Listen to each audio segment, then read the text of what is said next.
Rev up your engines.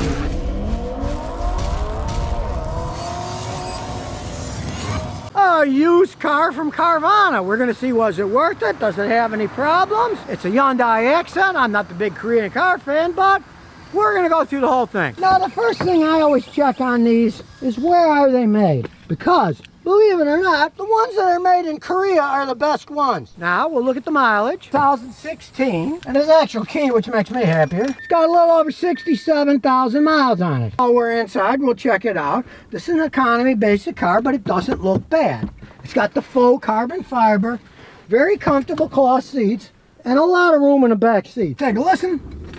Starts right up. Now, since it's a 2016, it doesn't have a backup camera. And it does have a CD, 2016, but the AC works so good, she has it turned up to add more heat. I like it as cold to go, so I'll turn it down. I like them cold. And as you can see, it doesn't shake, even with the AC on full blast. It is a basic car. It doesn't have a steering wheel with any kind of controls on it.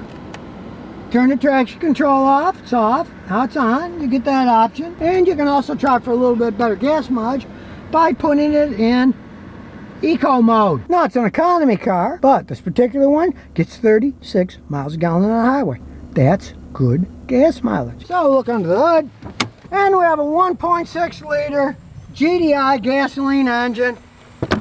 We'll take this stupid cover off, throw it over here, see what we got. There's the high pressure fuel pump, easy to get to if it goes bad.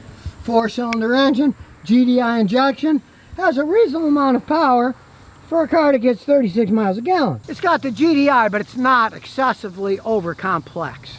Doesn't have a turbocharger. It's a relatively simple design that, if built correctly, and from my experience, the one built in Korea are built a lot more correctly than the ones they build here and in other countries. See, the double overhead cam engine has a timing chain. You don't have to mess with the timing belt. Easy access if you do have to work on things. But of course, the computer never lies, so let's hook it up and see what kind of shape it's like internally. So turn the key on. Plug in a scan tool. Well, in this case, must be behind here. And lo and behold, there it is. Out of sight, out of mind. Well, in this case, now it's in mind because we can see it. Plug her in. First thing we'll do is a health report. Here we go. The steering's good. ABS, transmission control is good. 2 codes for the pad system. Airbag has a code. Airbag event has a code. And the control module has a code. We'll check the ECM first. Multiple misfire. Cylinder number 4 misfired, pending. It's running fine now. A lot of times, this is a used car sold at Carvana.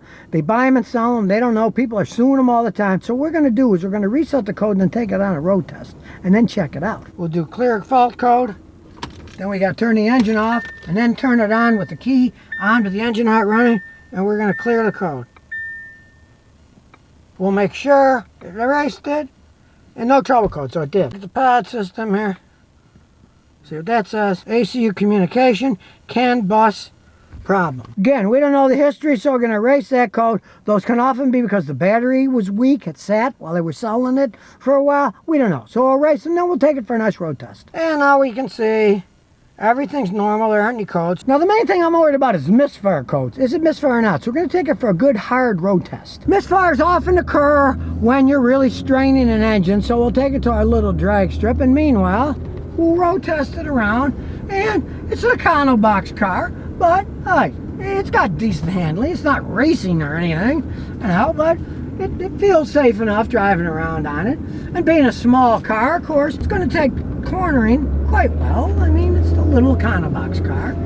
And the transmission is not bad. I mean, it's only got 67,000 miles, but when you step on it, it downshifts. When you take your foot off, it upshifts without any jerking or anything. And of course, realize it has no transmission trouble codes. You already checked that with the machine. Now, it is a Carvana, so she paid too much. That's just how it is, though. She put $5 grand down, and she still got $285 a month payment. So you're going to be paying money for a Carvana car. They're not giving them away by any stretch of the imagination. Get out here on the road, see if it's going to have any misfire. Because if it's got a misfire, it's got a problem. And I tell her to take it back. They do have to warranty their cars. Even though they don't let me check it out before they buy, if I say it's bad, they can force to either fix it or buy it back. So here we are. We'll step on the gas. Not a race car, but we're going to strain it.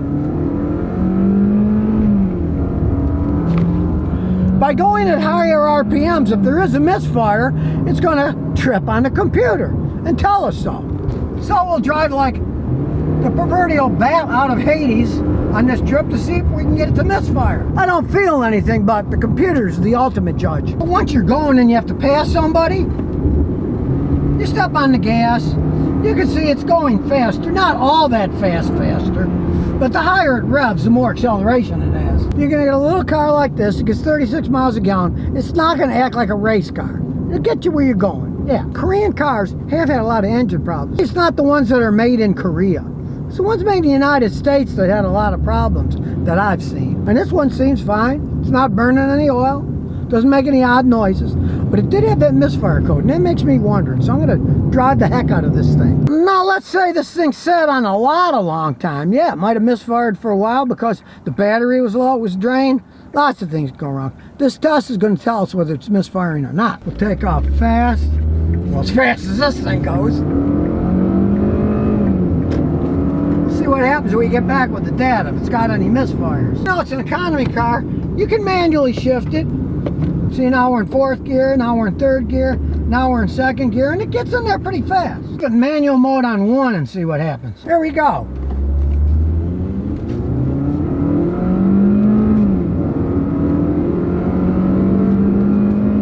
Definitely a lot faster, and those manual shifts are pretty smooth. It doesn't really lag or anything. I do have to say I'm impressed by the manual shift. It really is a lot tighter.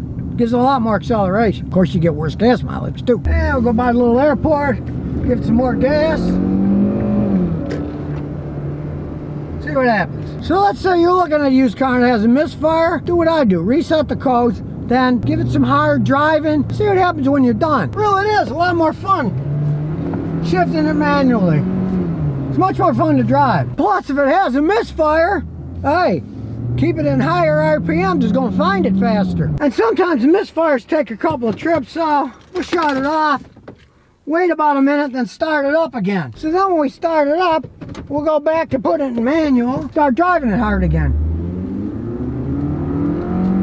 So here we are going back to where we started, and we'll look at the data. We'll do a health report again. Everything's green. None of the codes came back.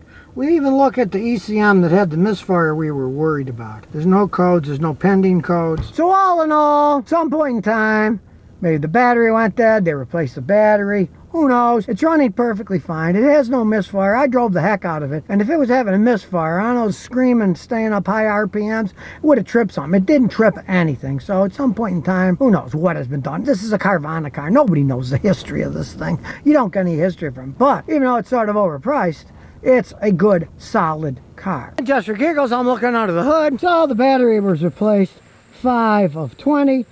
So my whole guess is, well, the battery was replaced a while ago. When it was weak, could have caused all those communication codes. They put in a new battery. They probably didn't reset anything. I did, and nothing came back. So not overly fast, but a lot faster when you go to standard mode. It gets 36 miles a gallon. So it could last quite some time. Listen to me about this though. If you look at one of these, look at the sticker. Try to get one that's made in Korea.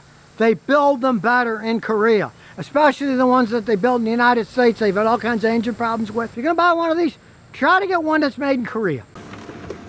And here's some bonus questions and answers. David says, my power steering groans. I'm on my 4th remanufactured power steering pump on my '02 Camry with 182,000 miles. All have whining and leaks, including the one I just put on. What could I do? Should I buy an original OEM one? Well, the original Toyota OEM one would work perfectly fine. They are super expensive. That's why people get the rebuilt ones, right? That's why I do not use rebuilt power steering pumps. If a customer demands one, I'll say, go ahead, you buy it. I guarantee I'll put it on right, but I'm not going to guarantee it works.